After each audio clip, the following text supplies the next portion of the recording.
usa ka katawhan.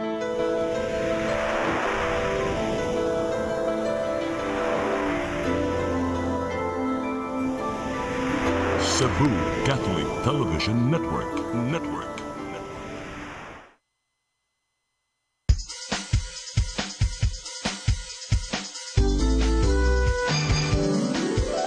Hello Cebu, maayong buntag. Nagsunta ang kahayag nga nagsutit sa matuod, nadagan sa anghita po. Hello Cebu, maayong buntag Pinoy.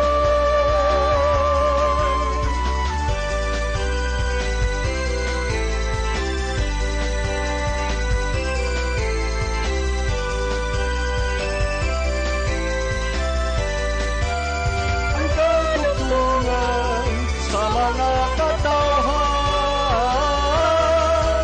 Hello Cebu,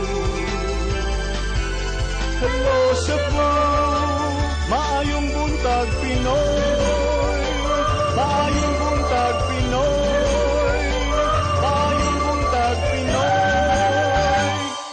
Hello Cebu, maayong buntag Pinoy. Adlaw karon nga Martes, pitsa 24 sa buwan sa Hunyo 2025. Sangan sa akong partner Malu Inocando Tabar, ako inyong higala sa kanginan, Attorney John Destacamento.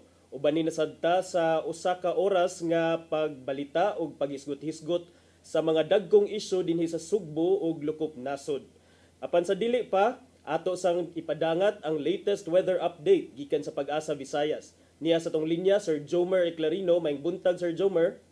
Yes sir, maayong buntag sa tanan ug sa atong tanan tigpaminaw kini atong latest weather update karong adlaw. Ganiha alas 3 sa kadlaw ng sentro ng low pressure area natong gi-monitor na nakini sa 210 kilometers kasadpan habagatang kasadpan ng QB Point, Subic Bay International Airport diha sa may Zambales ug medium ang chance kini ma-develop na bagyo or tropical cyclone. Habagat or southwest monsoon ang paday nakaapekto sa Visayas, Mindanao, Southern Luzon, bambahin sa Central Luzon.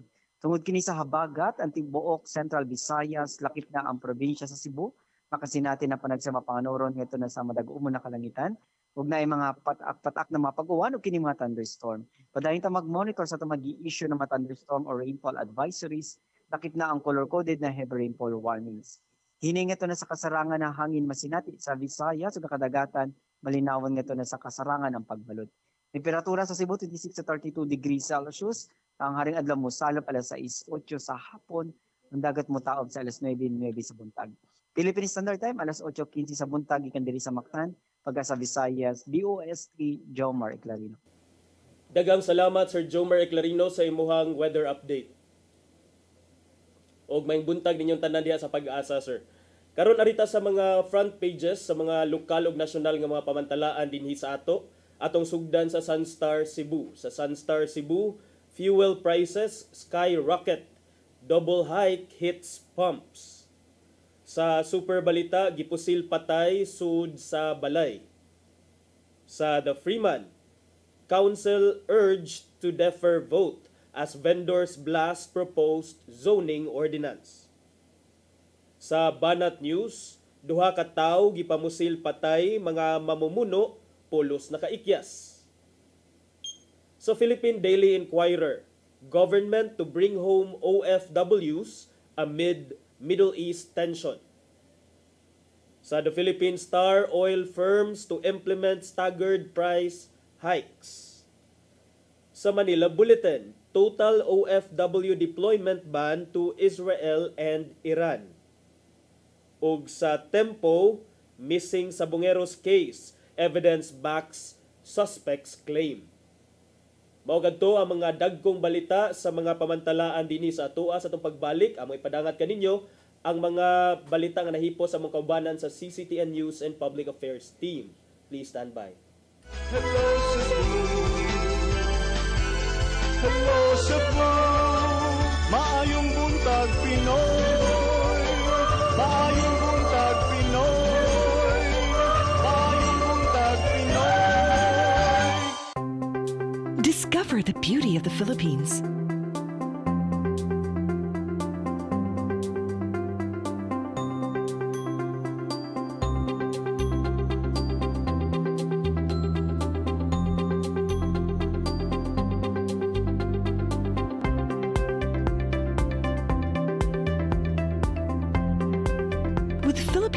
Airlines, the country's flag carrier.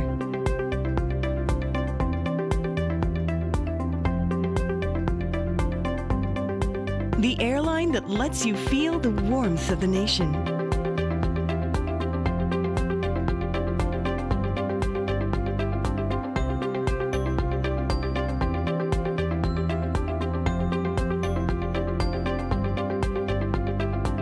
Mabuhay!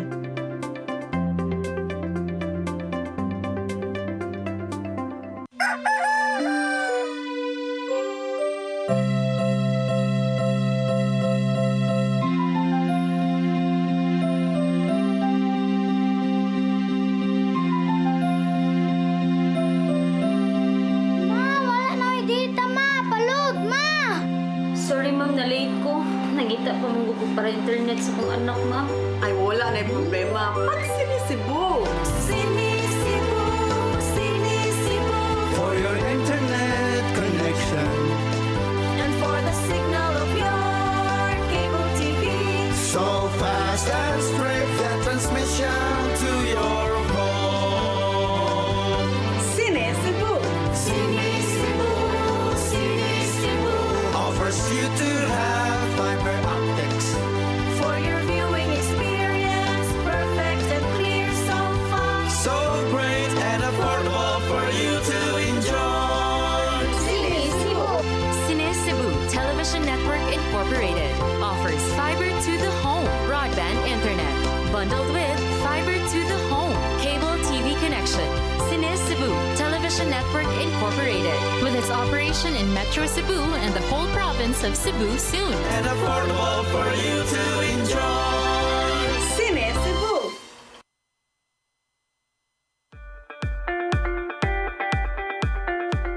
Congratulations! Nunito Tatay Dodong A. Lamchua, awarded as Cable TV Maverick, Father of Cable TV in the Philippines, given by Philippine Cable and Telecommunications Association Incorporated, PCTA, from Phil Products Group of Companies.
Pinoy.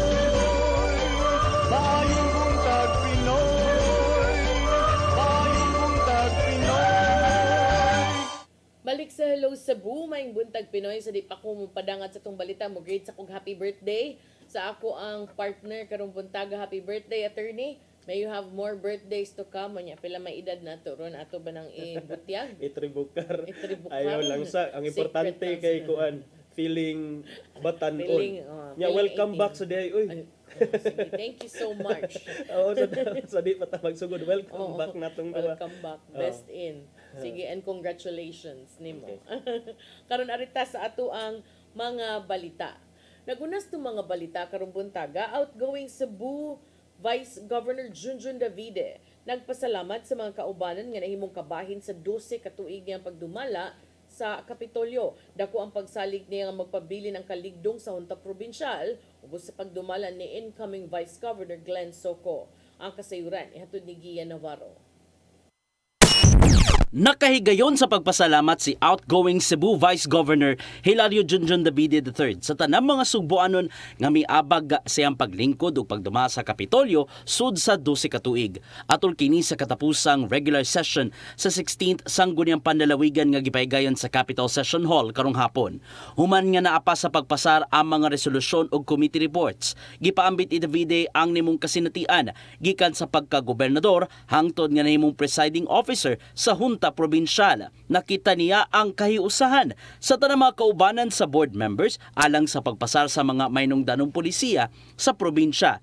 Tuod kini sa gipakitang kakugi sa matag regular session sa provincial board. I have had the distinct honor of serving a great province alongside some of the most committed public servants I have known. Men and women of integrity, intellect, and dedication.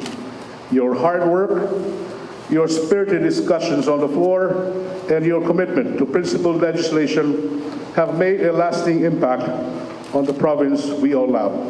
Gawa sa mga kaubanan ug iyang pamilya, gipasalamatan ni Davide si outgoing Governor Gwendolyn Garcia tungod sa suportang naangkon ingon man ang pagsalig.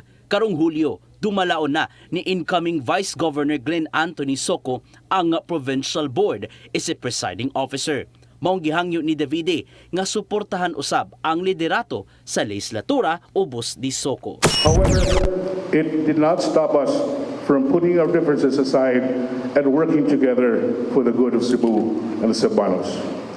Our unexpected relationship reinforced my earlier belief about leadership that no matter how ugly and toxic politics can be, there is always room for reconciliation, even friendship, for the common and greater good. Yatagan siya og plake gikan sa provincial board inubanan sa pagpasar sa UNMAS resolution nga nagpasalamat sa liderato ni Davide. Nakahigayon sa pagsaksi ang mga bag-o ug namalik ka board members nga may maglangkob sa ika-17 nga Sangguniang Panlalawigan sugod karong Hulyo. Gia Navarro, CCTN News. Samtang ika-16 nga sangguniang panlungsod sa syudad sa Mandaue, gipasidunggan ang mga outgoing members ug staff niini. Katapusang sesyon ipahigayon sa Lunes, dungan sa opisyal nga pag-turnover sa katungdanan sa mga bag-ong napili. Ang kasayuran nihatod ni Mary Rose Sagarino.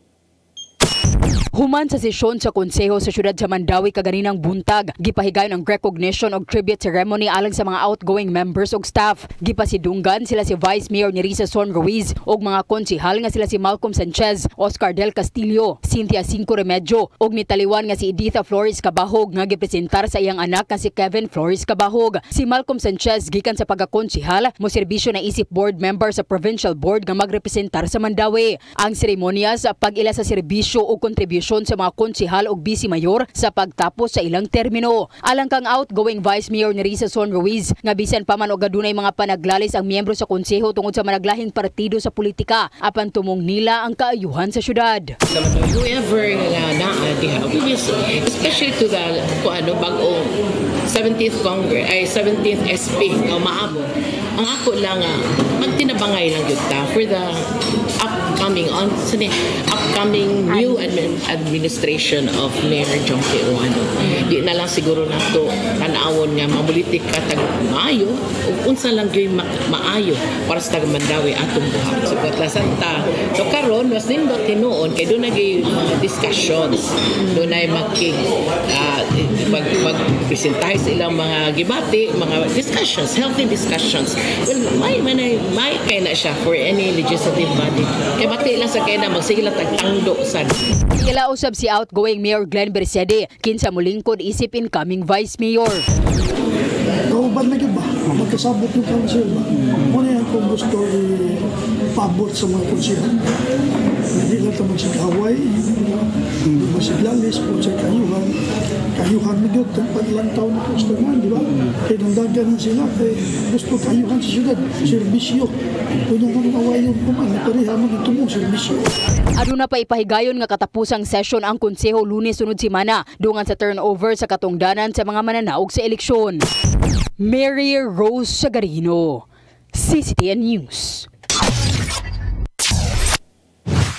Sa laing bahin kapin usa ka gatos ka leader gikan sa managlahing religious organization sa Metro Cebu giila sa Archdiocese. Gitagag dakong gibugaton ni Arzobispo Jose Palma ang papel sa mga laiko aron pagpalanog sa mensahe sa paglaom na ining Jubilee Year of Hope. Ang kasayuran ihatod ni Gia Navarro. Nakahigayon sa pagpasidungog ang Archdiocese of Cebu ngadto sa gatusan ka mga religious organizations nga naghatag og igong pagtagad aron alagaran ang Ginoo isip mga laiko. Gilangkuban ng mga awardees sa mga leader gikan sa managlaing charismatic groups, individual ug ubang organisasyon nga naghatag og panahon alang sa kaayuhan sa Archdiocese. Apil hinuon sa mga gipasidunggan mao ang Oasis of Love Community Cebu, diin mismong ang head servant nga si Nonito Tatay Dodong Limchua ang midawat sa award. Mato di Sister Febarino gikan sa Commission on Laity sa Archdiocese nga pilosab sa mga gipangatagan ng pag-ila katong mga religious groups gikan sa nagkalain-laing parokya. Dungan hinuon kini sa nimong kasawlugan sa Archdiocesan Jubilee of Laity ning buwan sa Hunyo. Ihatagan og award na mismo sa parokya aron naka-witness ang mga parokyano. So ang mga pakaparian dito sa lain-laing parokya mo ay naghatag og award. Here, the whole Archdiocese, mga lay organizations in the whole Archdiocese, mo ihatagan og award ni Archbishop Palma. Sa wali ni Arsobispo Palma, giatagan niya og gibugaton ang nimong pagpaningkamot sa mga laiko aron isabwag ang mensahe sa paglaom ngadto sa tanan isip mga binunyagan ni Kristo. Kay mahinungdanon man ang gibuhat ilang misyon aron palapdan pa ang simbahang Katoliko. Karon ngayon kita we look back and say thank you to you. Pahinumdom nga truly you are part of the growth of the church and on our part kitang simbahan, laiko, religious priests, we are grateful to you. Ihagit sa Di Palma ang mga laiko nga padayonon pa ang ilahangan na sugdan sa ilahang tahas singato sa tagsatag sa mga komunidad. Gikan kini sa pagsabwag sa gugma ug dakong kaayo sa Ginoo ngadto sa mga kaubanan ug katong mga adunay dagkong katungdanan. Sanctify the home, to sanctify the public office, to sanctify the farms, the seas, the marketplaces, to as it were realize all of these are gifts of the Lord, and wherever lay people are, dapat they should witness to the love of the Lord and to make every place a place where the presence of God is felt, a place of peace and joy and brotherhood and mercy. CCTN News. Sa laing balita, gi-reactivate sa kapulisan sa Lapu-Lapu City ang bike patrol sugod niadtong Biyernes. Tinguha niini nga mabantayan sa kapulisan ang mga dapit nga sagad bisitahon sa mga turista. Ang kasayuran hiatod ni Crystal Joy Felerca. Gi-reactivate na sa Lapu-Lapu City Police Office ang bike patrol sugod niadtong Biyernes, Hunyo 20. Nanukad sila gikan sa LCPO headquarters padung sa Liberty Shrine sa Barangay Mactan ug gipanguluhan kini ni City Director Police Colonel Dayan Agustin. Matod ni Police Lieutenant Colonel Christian Torres, ang spokesperson sa LCPO, nga nahunong kini sa dihang si Police Colonel Elmer Limpa ang City Director tungod sa kakuwang sa ilang mga personnel. Apan karon nga aduna na sila igong mga personnel, usa na usab kini sa ilang gitutukan. Ang mga personnel sa Tourist Police Unit mo ay magdani ini ug magpatrolya sila sa mga hotels, beach resorts ug mga lugar nga sagad bisitahon sa mga turista. Tungod sa police visibility sa mga lugar, nagtingwa kining maminusan ang krimen sa dakbayan ug matuman usab ang 5 minutos nga response time nga mo'y mando sa PNP chief. Manang usa sa ato ang kuan ani ang pag-response nato at least man lang ug within the tourism belt ug may traffic di makalusot ato ang mga patrol kaning mga bicycle cap na to may mga musod sa mga interior part especially kaning mga tourism belt na to. Dugang pa sa spokesperson nga usa-usab kini kalaka nga ilang gibuhat human sa reklamong napadangat didto sa ulohang buhatan sa Department of Tourism kabahin sa mga scamming activities sa palibot sa usa ka resort sa Barangay Maribago. Sama sa mga hupo-hupo, mahal nga sigil sa plitihan, mahal nga presyo sa mga pamaliton ug ang pagpamugos ug paghatag og tip. Visible na to ang mga tourist police na to diyan sa lugar. At least katong mga interior part, especially katong mga resort na o visible na ang kanina itong mga bicycle cap dito, siguro magduduwa na gining katong mga wala na membro sa katong gusto ta nila i-organize magud na para malikayan na itong mga maigo ba, mga turista, local o foreign tungod na mga hupo-hupo. Inguha usab sa mong inisyatiba nga matabangan ang kapulisan sa ilang physical fitness. Crystal Joy Felerca, CCTN News.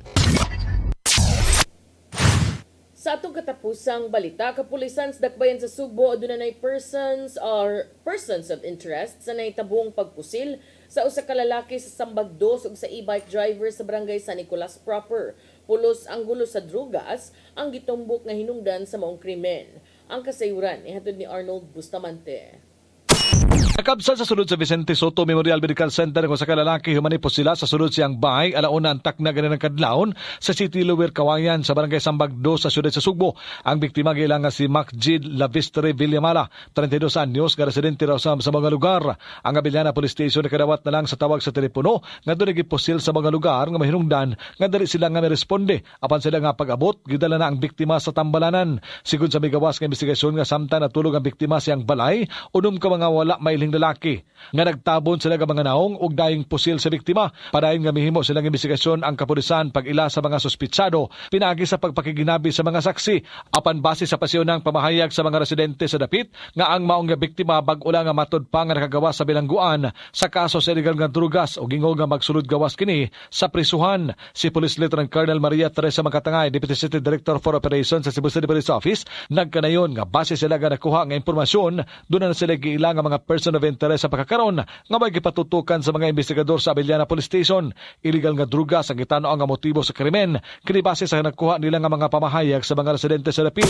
Sa kani nga mga insidente nga nahitabo recently na ani mga POI ang atong kapulisan no, but we are still gathering pieces of evidence para tibuok na to ang ato ang karing kitong circumstantial for the filing of case. But right now, aduna na tayo mga POI ani. Dugang sa Makatangay nga doon na sab sila suspitsado sa nitabong pagpusil patay sa usa ka ex-convict sa Carlock Street, Corner Biaranas sa barangay San Nicolas proper kagahapon sa buntag. Ang biktima nga si Ronnie Ayaay Lawas, 33 anyos, nga taga Peace Valley, Barangay Lahog, apan kasamtangan nga nagpuyo sa Sitio Castilaan, Barangay Ermita sa Dapian Sugbo. Gipusil kini sa riding and tandem makaduha ka higayon. Si Lawas gingong bag-ulang nga nakagawa sa Abuyog Penal Farm sa Abuyog, Probinsya sa Leyte. Humaniya mahuman ang sentensya sa kasong murder o illegal possession of firearms. Mato ni Makatangay nga ilang gitanaw ang posibilidad nga may kadabutan siyang kasong murder.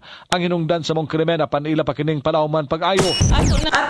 Ato pa na part na siya sa anggulo no nga ato ang gina-check if naabay relation ang iyahang pagbuhat karon sa krimen sa iyahang previous kalambigitan pod sa previous nga case. But again, this is just one of the angles, but most naaman sa gihapoy kalambigitan no ang sa pag-conduct na to o background investigation nga dili gyud mahilayo sa illegal drugs ng mga transactions. Anay mga kopya sa CCTV camera ang mga investigador sa Abiliana Police Station o ang Sawang Calero Police Station nga maghatag nila og giya pag-ila sa mga suspitsado. Arnold Bustamante, CCTV. Bukod po, ang mga balita nga nahipos sa tuwang CCTN News and Public Affairs Team, inyo kato nakita kagahapon sa tuwang mga balita sa Sayre 47. Nya partner, wa pamtay oras, natay oras. Napatay oras pero mobalik lang may alang sa mga pag-isgot-isgot. So please stand by. Hello Cebu, maayong buntag Pinoy. Maayong buntag Pinoy. Maayong buntag Pinoy. Discover the beauty of the Philippines.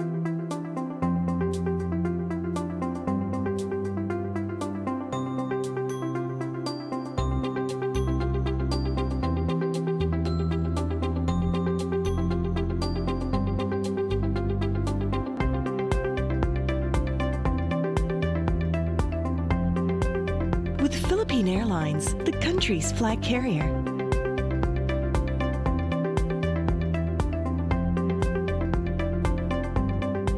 The airline that lets you feel the warmth of the nation.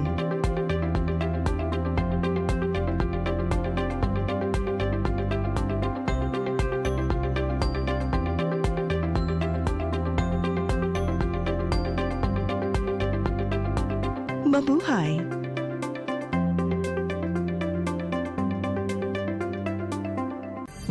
Ito ang programa kung saan magko-collaborate ang ating mga ozone na doctors para ibahagi ang kanilang kaalamang medikal. I believe with all my heart that the Lord is allowing us to understand that He's the one who are extending this life and we have to really take care of our body. Yes. Matag episode, among ipaambit ninyo ang mga healing testimonies. Every day, pag gising mo, iisip ko kung ilang taon na lang yung katagal ko, yung ganun. This is your path to a new start. OzoneMed Wellness Clinic New Start. Napapanood every Saturday, 8 to 9 a.m. Og ang replay airing matag Miyerkules, 1:00 hangtod 2:00 sa hapon. Dinhilang sa CCTN Channel 47.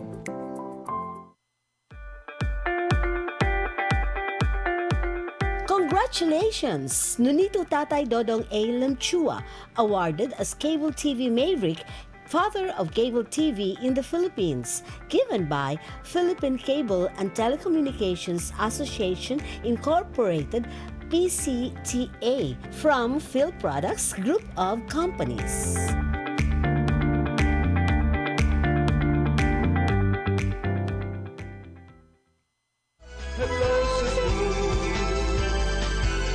Hello Cebu, maayong buntag Pinoy.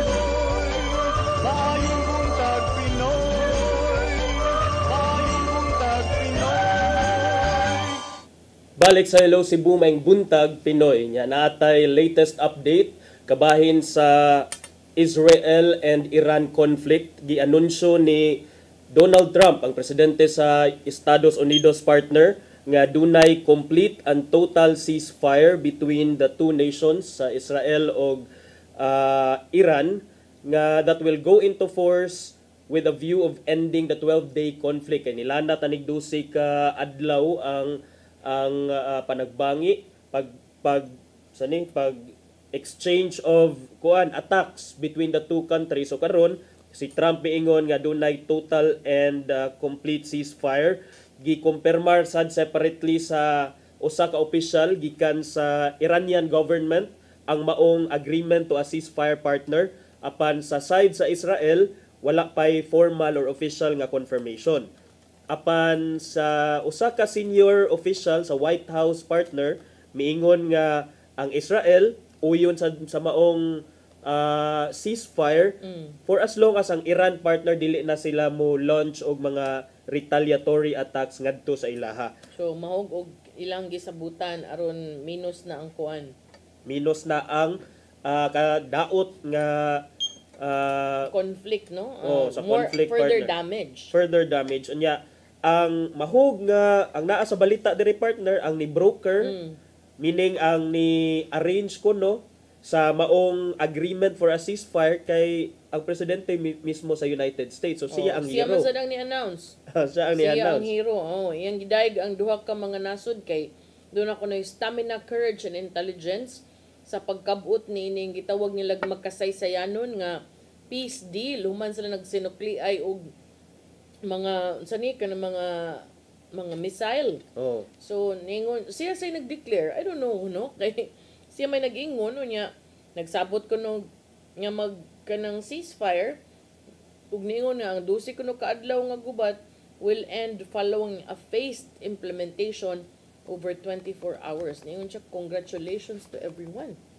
It has been fully agreed by and between Israel and Iran that there will be a complete and total ceasefire in approximately 6 hours from now when Israel and Iran have worn down and completed their in-progress final missions for 12 hours, at which point the war will be considered ended.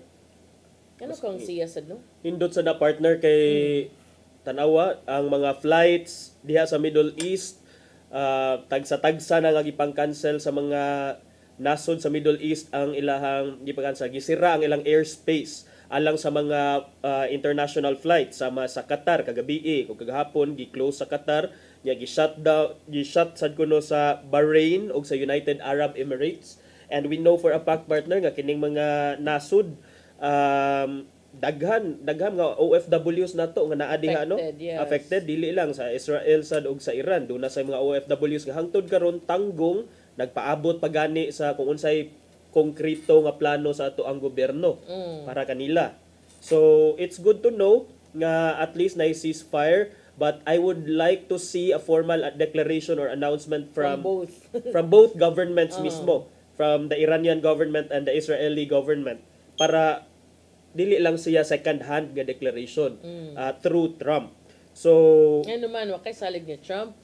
No, of course partner, we are in these are difficult times. True. And kaning it's a battle of strategy. But nanay ni confirm attorney kining senior nga Iranian official ni confirm sa ceasefire deal matud sa Reuters ang Prime Minister sa Qatar secured Iran's agreement to a US proposed ceasefire with Israel after their strikes on a US airbase, and si Trump nangayo kunog diplomatic help sa Qatar. Okay. Mausa day ang Qatar gabi kay ni close sa ilang airspace. Yes. Pero ang kuan partner, we would understand no nganong involved sad ani ang US because sa ilahang relationship with Israel nya mauna nga malipay ta ani nga development partner kay diri sa atoa gagabi nakita nato on social media no nga murag nagpanik ba to ako nakakita sa mga naong sa mga drive motorista okay. Pero naglinya diha sa mga gasolinahan ang mga mga motorista kay dunay dagko nga oil price hike i-impose ang atong mga ang mga kumpanya sa gasolina. Ang Pilipinas Shell, Caltex, Sea Oil, Clean Fuel ug Petron mianunsyo na ni sila partner og increase sa ilahang presyo sa gasolina tag 3 pesos ug 50 centavos per liter para sa gasolina, nya mas mahal sa diesel partner kay 5 pesos and 20 centavos per liter para sa diesel. Ya adto sad sa ilang kerosene or gas 4 pesos ug 80 centavos per liter. Mao kana ang increase sa ilahang total price hike. Ya ang first tranche ani nga price hike sa ilahang sa presyo sa lana will take effect karon dayon June 24, 2025 starting 6 a.m. So this will involve ang first tranche 1 peso and 75 cents per liter sa gasolina, 2 og 60 centimos per liter para sa diesel, ug 2 og 40 centimos per liter sa gasoline. So, hinaot pa unta nga dili mo further escalate kanang conflict diha sa Middle East. Kay kahibaw ato na ning nahisgutan before partner ang epekto sa conflict. In fact, I think there was an important strait Strait of I forgot the name, but important route siya partner diha dool sa Iran. Trading. Sa ilang trading gi-close na kuno sa Iran as a result of the conflict. So naagay ito'y mga silingan ni OFWs or mga taga Cebu nga OFWs nga nag-post sa nag-share sa marino.ph. Katong Strait of Hormuz. Kana Strait of Hormuz nga gi-close na kuno. So importante kuno na nga body of water para makalusot-lusot adto sa other mao ta to ilang plano nations. Ilang sirad-an attorney para agig panimaus kuno sa United States no kay sila may nag-control anang northern side sa Strait of Hormuz nya significant kuno ni nga global trade pass kanang kada adlaw gyud.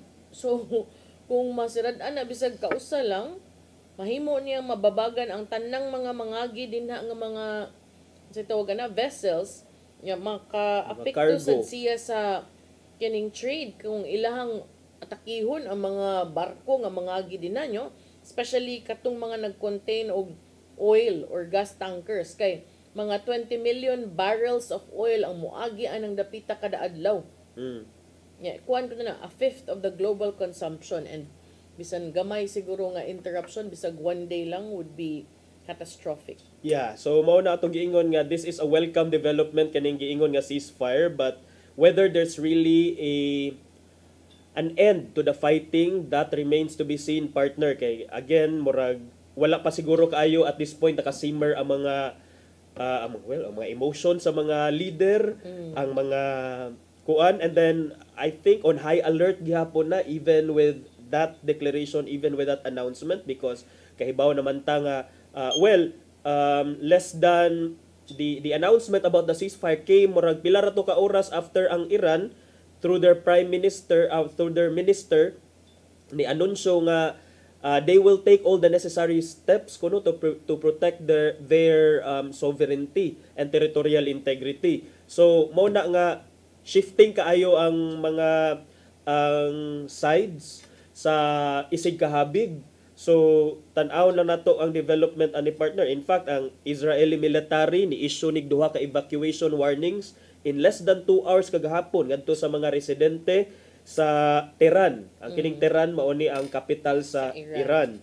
Nya ang army sad sa Israeli may report nga ang alarms were activated dito sa Golan Heights due to fears of hostile aircraft intrusion. So nilanat na ni og 12 ka adlaw, hinaot pa unta nga dili lang ni mapun-an og pila ka adlaw kay again sa impong pa ni partner sa to sa gubat wala joy daog. No one emerges victorious ever. Mao na siya partner. Nya ang US wala ambot lang ko nahisgutan ni katong wala ta diri partner, but ang US na came into the picture man sa conflict kay kini man gud ako mo nahibaw-an aning conflict between the Israel and Iran, kay ang Israel man gud is also in conflict with Palestine over the Gaza Strip tungod anang Gaza nga it's a territorial dispute between the Palestine and Israel. Karon kay ang gobyerno sa Iran wala man ni-recognize sa Israel as tag-iya anang Gaza Strip ug ubang mga contested areas diha sa Middle East. So in fact ang gobyerno sa Iran misuporta noon sa ilahang katong mga Hamas, kining mga Hamas kay kuan man ni sila kung sa ato pa diri mga rebelde ba seeking independence.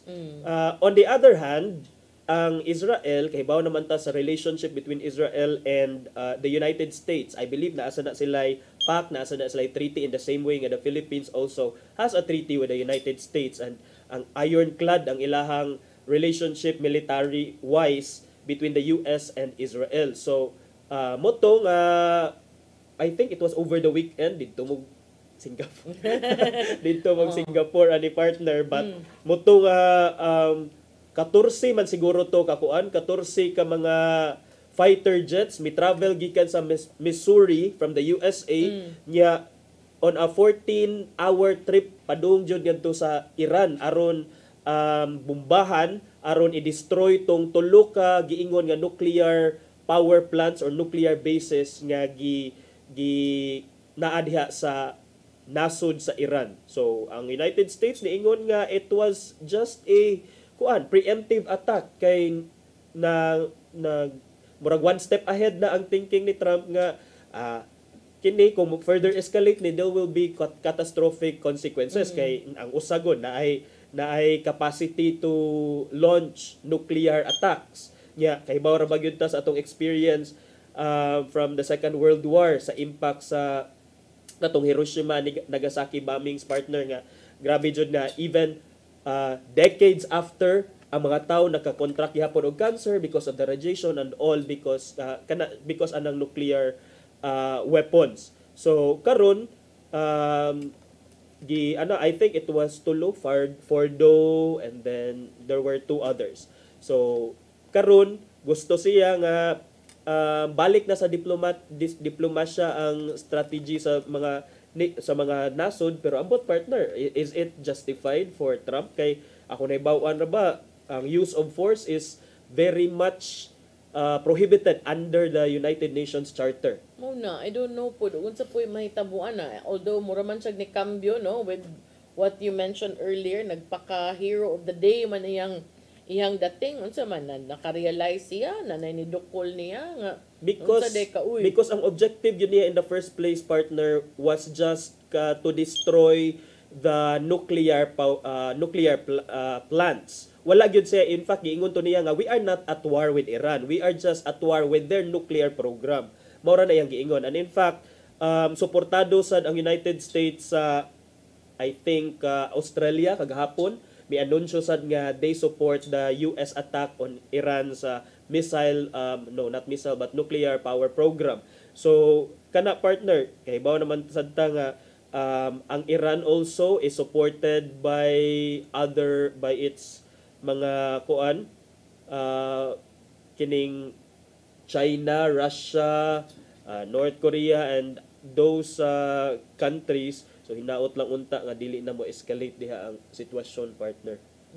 Okay kanang luoy labi na gyud pinakaluoy no ang ato ang mga OFWs and their Correct. families kay istudoy kanang murag duhay igo ba imuhang loss of kanang income, at the same time kana pong delikado pud ang imuhang kahimtang dito. And more than that ba, ang kana I can only imagine kung ikaw residente ka dito ka nagpuyo, and then walay ka siguraduhan ang adlaw nga ini makadungog kag, but murag even if you're alive, murag you live in fear, in constant fear, partner ba nga anytime, at any moment pwede ka mamatay, pwede ka maiguan ng mga pagpangatake, kay dili ra ba na mo pili kung kinsay igon anang missile, kung kinsay igon anang mga bomba. So in fact na ay nagpost sad gagabi sa Facebook diri sa akong friend dito sa Qatar, nga nakadungog na sad kuno sila og mga pagbuto-buto. No? So scary. So mana siya, partner. Hinaot lang unta nga kining giingon nga ceasefire, tuloy-tuloy na, hinaot pa. Mao ni ang dan sa gitinguha nga pagbalik sa peace diha sa Middle East. Dili lang unta may escalate. Kay kanang kuan pud siya og impact ba diri sa atoa gani no. We know that karon sa pagkakaron ang ato nakit-an is kani panghulga sa pag-uminto sa presyo sa krudo, lana, gasolina, pero kibaw gyud ta nga sa ngadto-ngadto kung dili siya maundang or masumpo dayon, mas dako pa nig implications usab sa di lang sa tong ekonomiya kundi kanig yung fear sad sa uban nga maunda ba ni ang sinugdanan sa ikatulo nga world war, mga ingon ana ba mga nga kahadlok nga fears nya. So kana na epekto sad sa kuan, dili lang sa panginabuhian sa mga driver nya, kini sang kuan apektado tantanan kay kana lagi tanang presyo sa basic commodities, cost of goods that involve the use of gasoline, krudo o gasolina, expected which nga is mosaka almost all. Tanan. So mo na, partner, ang presidente sa Cebu chapter sa pinagkaisang samahan ng Chuper Piston ni siya miingon nga ang pagtaas sa presyo sa lana will significantly impact both drivers and consumers. Si Sir Greg Perez ni siya. So hinaot lang unta nga ang katusang atong gobyerno ang naghisgot man tog mga subsidies and all, atong panghinaot nga they are well taken care of at this time kay brag it's difficult, it's trying time for us. Atong di na to kalimtan tong pag-ampo siguro, partner, no, nga salbaron lang unta taon nya dahil ilayo taan ng mga kadaot, kasamok, mga panagbangi sa mga nasod, kay kung panimo no one comes out victorious out of a war. Unya wala man tayo oras pod. Ato'y padangat ang giandam ni Tatay Dodong ani ang pulong kinabuhi.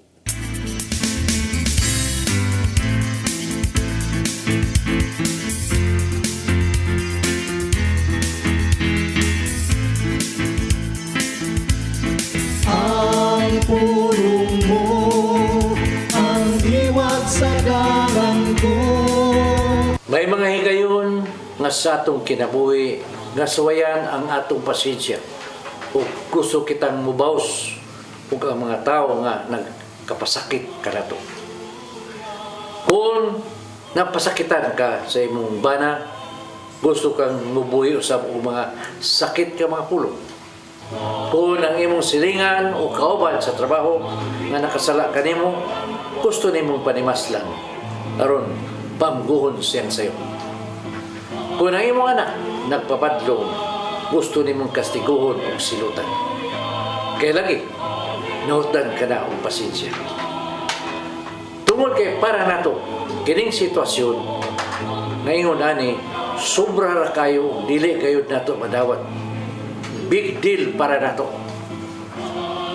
Kung kini big deal para nato, big deal usab kini sa Ginoo. Kay big deal man usab kita sa Ginoo. O kipahinumduman kita sa Ginoo nga dunay mayong paagi kung unsay kayong buhaton sa mga ingon nining sitwasyon. Sa 1 Pedro 3:9 nag-ingon, ang dautan ayaw baslik dautan, ang panghimaraot ayaw tumbasig panghimaraot. Hinuon, baslik kinig panalangin, kay gisaran kamo sa Dios, nga iya kamong panalanginan sa diyang gitawag kamo dito kaniya. Ipakita nato ang atong langitong kusog, dili diha sa kasuko. Hinuon, diha sa gugma o kaluoy. Maigsoon, mo kaniyang pulong nga naghatag og giya kanato mining adlaw. Magampo kita sa samahan sa Anak sa Espiritu Santo. Nang ito mamahan, hatagi kami og malumong kasing-kasing aron ang mga matamis nga pulong lamang nga mugawas sa akong mga ngabil mo'y matuman. Tuduyo sa bako nga muhatag og panalangin sa uban, pinagi sa akong mga nindot nga pulong aron ako makadawat usab og panalangin gikan kanimo. Kining tanan nangito amahan, amo kining gipagi dito sa imong bugtong anak. Amen. Samahan sa Anak sa Espiritu Santo. Ang pulong mo, ang diwat sa dalan ko. Pulong ug kinabuhi ni Tatay Dodong Limchua may nagtapos sa atong tulumanon. Daghang salamat sa Philippine Airlines. Thank you sab kang Archbishop Jose Palma, nilang Nanay Diana Limchua ug Tatay Dodong Limchua ug sa kahigayunan nga ilang gihatag nga maka-experience ko sa Encounter with Jesus pinaagi sa Walking with Jesus seminar sa Oasis of Love Cebu. Congratulations sa akong mga batchmates, batch 88, mga brothers 88 and sisters. Mo? Yes, 88 may partner. Nindutan ni mo birthday gift oy? Yes, nindot kayo nga birthday gift partner kay kana na sinati na ko among experience sa Oasis of Love Cebu. So thank you Tatay Dodong og Nanay Diana and CCTN family. Absent nun mismo mong graduation da, na timingan da. Apil tami atong kuan. Niya salamat sad ni Sir Dennis Tabart, ang mga kaubanan sa TOC, Sir Robert, Miss Inday, Sir Matmat, Miss Mabel, Miss Joanne. Sir Michael, Sir Rodel, Sir Raymond og Sir Ferdy. Thank you. Salamat sa inyong pagpakiguban. Ako si Maluy Nocando Tabar. Si Attorney John Destacamento. See you tomorrow and happy birthday again, Attorney, sa atong programang Hello Cebu. Mayong buntag, Pinoy. God bless us all.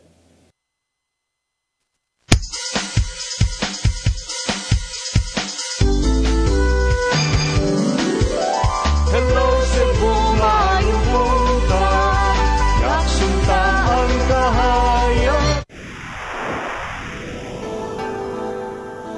Usa ka pagtuo,